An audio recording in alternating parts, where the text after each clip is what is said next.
Lord Christopher Monckton, the British skeptic and mathematician, went too far the other day in criticising the Gillard government's global warming advisor, Professor Ross Garnaut. That again is a fascist point of view, that you merely accept authority without question. Heil Hitler. Now that's offensive, and Monckton has apologised. But Labor, the Greens and journalists jumped on him to smear all sceptics as rude and to demand opposition leader Tony Abbott pull out of a mining conference next week, at which Monckton will also speak. The actions of Lord Monckton, I think, were offensive and grossly inappropriate. Lord Monckton, thanks for joining us from Jakarta. Now, what point were you trying to make?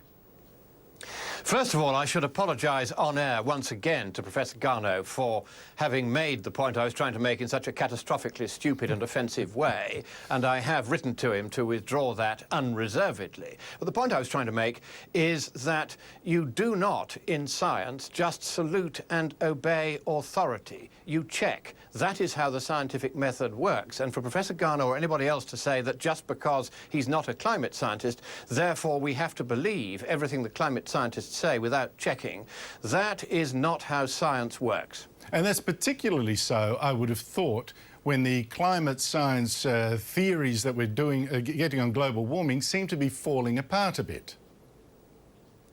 The central point is that the planet is not warming at anything like the rate predicted by the usual suspects. Yes, you'll get some warming if you add carbon dioxide to the atmosphere. Every schoolboy knows that. It's a simple experiment to demonstrate it. The question is how much warming, and even if it were as much as they say, the fact is that economically speaking, it's better to let it happen and adapt to any consequences that may occur in a focused way, if and only where and only when and only to the extent that they occur. That's the economically responsible way forward. And of course in Australia we've seen floods coming when we were told by Professor Tim Flannery among others we never would, and dams filling when we were told again by Professor Tim Flannery they wouldn't again thanks to global warming. So things aren't working out as they say.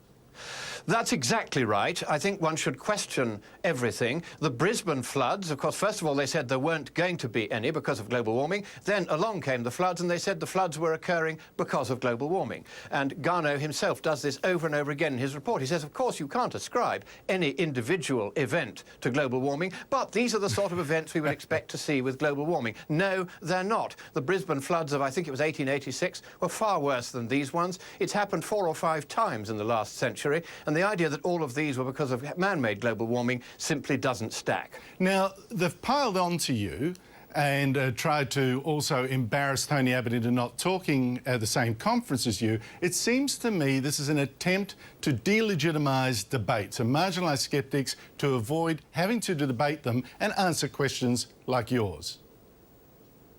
I think they are very frightened to debate because they know that the science doesn't stack up as they so confidently try to pretend it does.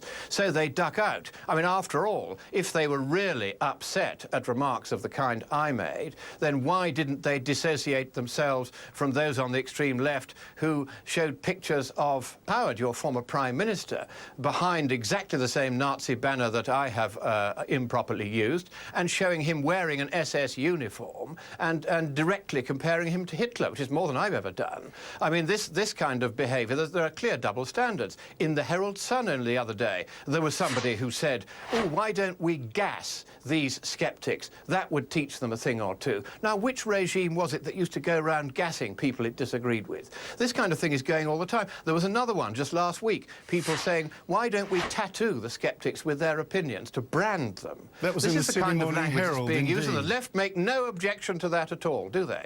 Yes, look, I agree. There are double standards here, and even the word denier that's used is a deliberate reference to Holocaust denial. Lord Monckton, I thank you so much for joining us from Jakarta, and good luck with the Australian tour. Real pleasure, and look forward to seeing you on my Australian tour. I'll be visiting most major centres. Be there or be square.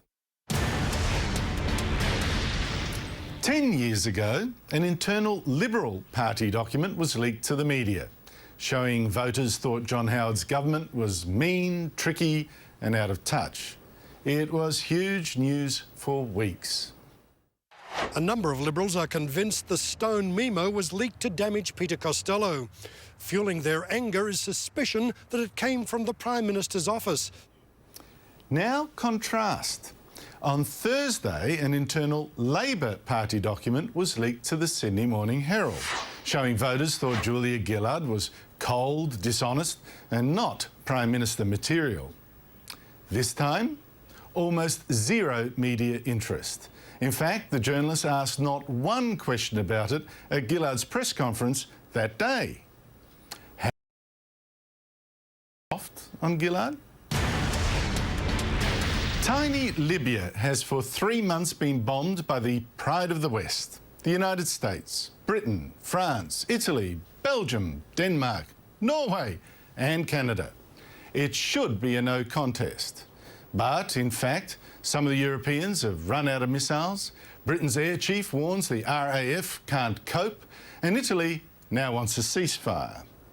This week, another sign of weakness. President Barack Obama said he'd pull out all combat troops from Afghanistan by 2014, ignoring the warnings of his military commanders. The president's decisions are more aggressive and incur more risk than I was originally prepared to accept. The ultimate decision was a more aggressive formulation, if you will, in terms of the timeline than what we had recommended. The moral? The West shouldn't start wars it won't fight, or should learn to win them. Kevin Rudd despises Julia Gillard, not just for taking his job, but because he thinks she's low rent. As columnist Nikki Sava wrote in The Australian on Monday, Rudd now calls the lodge Bougainville. Well, the next day, the opposition's Julie Bishop asked why Rudd hadn't flown to Indonesia, East Timor and Malaysia to help the government fix its mess over cattle exports and boat people. And she followed up with the question of the week that even put a smile on the dial of Rudd himself. But Gillard looked like stone. Will the Foreign Minister advise the House when he intends to return to Bougainville?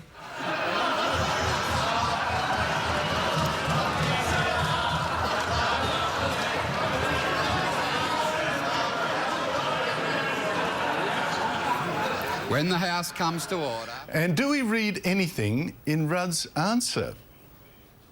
The Australian government remains deeply seized of the Bougainville peace process. I'm sure it is. And that's the show. Meet the Press is next with Julia Gillard. Why, Prime Minister, why not here on this show? We've asked so often. I just want to ask a very basic question. So we pay your carbon dioxide tax, we pay those billions on your solar schemes and stuff. OK, what's the gain for your pain? By how much would we have cut the world's temperature by 2020? Now, what was the answer? Why have you never told us? Is it because it's so ridiculously small voters would realise it's not worth it? See you next week.